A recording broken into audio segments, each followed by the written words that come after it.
Well, Niners, you may have to go against Kansas City in the Super Bowl, but you might have Seattle Seahawks to keep an eye on next season, especially since they got a defensive coordinator that whooped y'all a few weeks ago on Christmas Day.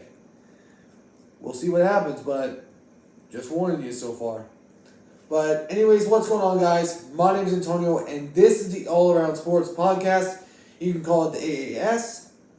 I'm your host, Tony. Today, we are going over the breaking news out of Seattle as Mike MacDonald, the former defensive coordinator for the Baltimore Ravens, is now coming over to Seattle to become the next head coach, right behind Pete Carroll. That was right in place of Pete Carroll. But with this, Mike MacDonald is now the youngest head coach in the NFL. Talking about going from the oldest coach to the youngest coach. But also, we've seen some comparisons to like Mike MacDonald being like Sean McVay. We'll see what happens. But the question is, what does this mean for the Seattle Seahawks as a roster? So I'm going to go over what reasons he can do to change this team, what he can do to up the defense and offense, and then also what we would have to do to be right up in the thick of it with the 49ers.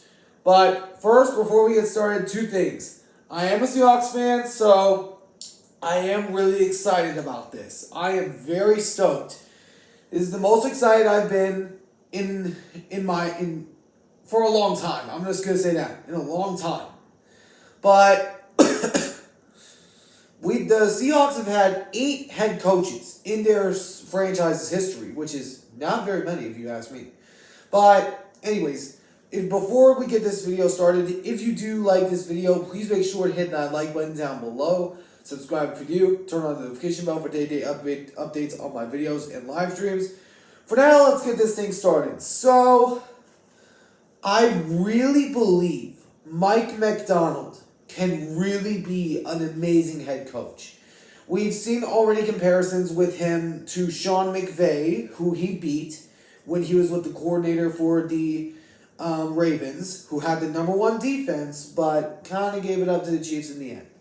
But I personally believe that this is probably the best coaching candidate that the Seahawks could have gotten because of a few reasons. Number 1, the Ravens beat both the 49ers and the Rams, which was a key factor on him getting hired.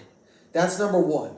Number 2 is he changed around Patrick Queen and Justin Madubuike's careers. Imagine what he could do to Tariq Woolen and Devin Witherspoon and all those young guys on this team. And hopefully they use more of Mike Morris now on defense because Mike MacDonald and Mike Morris have a little bit of history with each other back when Mike Morris was at Michigan. But I personally believe we are in for the best season from the Seahawks in a long time. But, of course, I'm not expecting to win the division because the Niners are the team of the NFC West. And the main key reason what led to this hire, in my personal opinion, is he was able to find out Kyle Shanahan's offense, which we struggled at doing this season. And now we got probably the best defensive coach that we needed to figure out Kyle Shanahan's offense so that way we can put up at least a fight with them. Now, of course, I still believe that Geno Smith needs to go, but I do believe he's going to stay one more year. And then we eventually go into the draft, drafting his successor. Maybe like a Bo Nix, Jane Daniels, Michael Penix Jr., J.J. McCarthy. That is if we trade up. That's the big question there. But what I personally believe, he can grow this defense. Because the defense of the Seahawks have so many young, talented guys. You look at the secondary, you got Tariq Woolen, Devin Witherspoon, you got Kobe Bryant, Mike Morris. Oh, wait, no. Mike Morris's defensive line. You got Quandre Diggs, you got Mike Jackson, you got Julian Love, my bad. But those are good secondary players. And then you look at their linebacker and defensive rushing group. You got Bobby Wagner, Boye Mafe, Jordan Brooks, Mike Morris, Jared Reed. You got the list is just endless for this defense. And I have said on a multitude of occasions, if the Seahawks change their play calling, that's going to be the key indicator for the Seahawks to win games. But, of course, we all know the offense is really good. All the talent is there.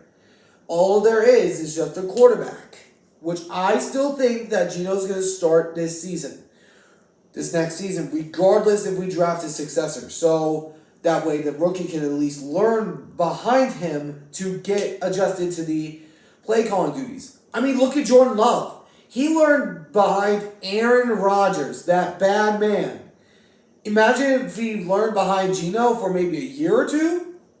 Maybe we could see our own Jordan Love. I don't know. But for the Seahawks fans, I will say this. If the Seahawks can beat San Francisco and Los Angeles, they might have a chance of winning the division. I mean, Mike MacDonald has had comparisons to Sean McVay, who has already gone to a Super Bowl and won. I mean, that's as simple as that. And Mike MacDonald, like I said, he led the number one defense in the NFL, played in the AFC. Now he's going over to the NFC, where he's going to give the Seahawks a big opportunity. Because we all know the AFC is known as the Gauntlet. We all know that's the Gauntlet. And the Seahawks used to play in that conference a few decades back. And then this team is just going to be all around different. I don't know what to expect. I don't know what is going to happen, if they're going to make the playoffs or not. But I will tell you this.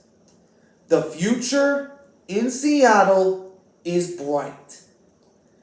But anyways, that's my topic for today. I hope you guys enjoyed. If you did, please make sure to hit that like button down below. Subscribe if you're new. Turn on the notification bell for day-to-day updates on my videos and live streams. I will be doing a live play-by-play on my on the Super Bowl. So be sure to stay tuned for that. Until then, I'll catch you all in the next one. So long for now.